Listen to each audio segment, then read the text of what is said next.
What if it was my cat's blood? I was too scared to go outside. Something wicked was inside, and I felt doom as its footsteps walked down the hall. My door creaked open, I heard it, then it shut.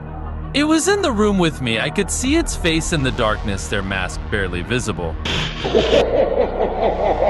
passing lights shined on the creature, their claws scratched along surfaces as it moved in the darkness.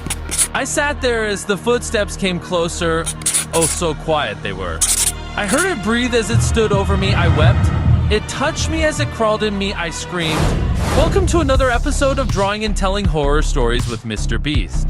I'll make this one short. Need to save a little time to make some improvements on the channel for you guys. This one is short but extremely intense and sinister. That being said, let's do this. Something evil is inside of me. Yes, you heard me. Something is inside of me. Strangely enough, I don't feel the same anymore. Not after what happened that night. I don't feel like anything is real anymore. I feel as if it's all disconnected and distant. The people feel fake like they are in my dreams. This demon, I don't know how it got inside of me, but it's there. I know it is inside. I went to the hospital and they've told me there is nothing, but they looked at me like I was insane. They were doubting me in my time of need. I've tried everything, but I can't do anything. There is one option left, but I will do it after this note.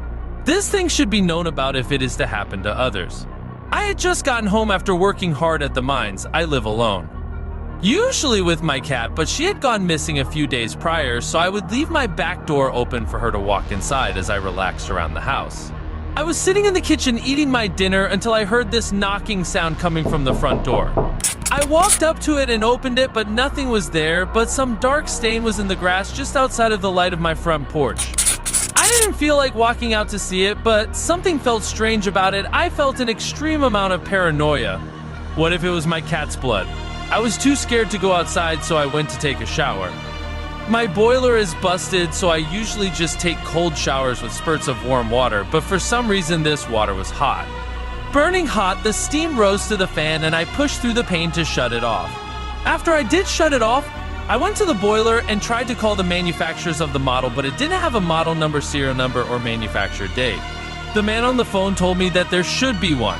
I told him the truth, but he started laughing. He started laughing at me. I hung up the phone and just decided to completely turn off the boiler. So I looked for a valve to shut the water off. I could never find it, but I think it's because the boiler wasn't an actual boiler.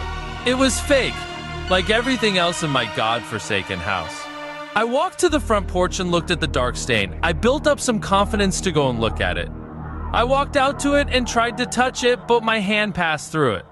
It may have been a hole perhaps, but I decided to leave it alone and walk back inside. When I walked inside, my home didn't feel the same. It didn't feel like home. Something wicked was inside, and I felt doom as its footsteps walked down the hall. I ran upstairs and shut my bedroom door. I heard a siren coming from outside, like a trumpet, as I shut off all my lights. I hid behind the bed near the window as I heard their thumping footsteps. The siren screamed outside, lights flashing through the window as they walked up the stairs.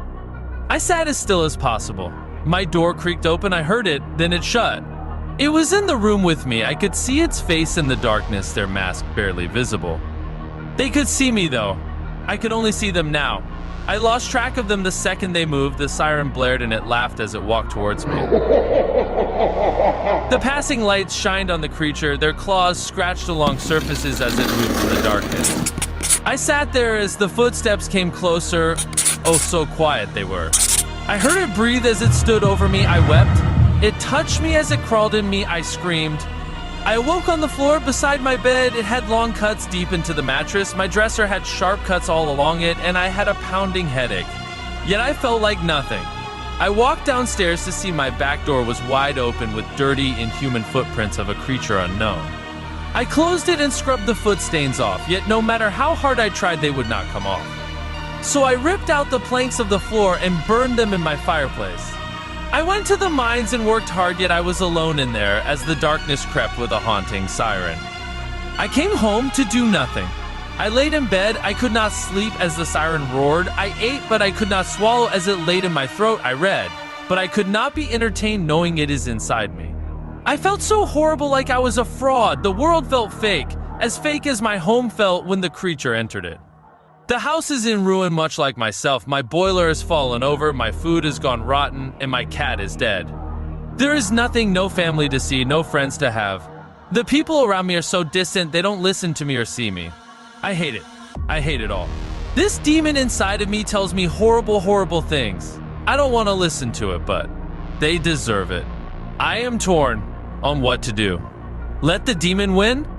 Listen to it, or try to take it with me. I think I should do the world one last favor.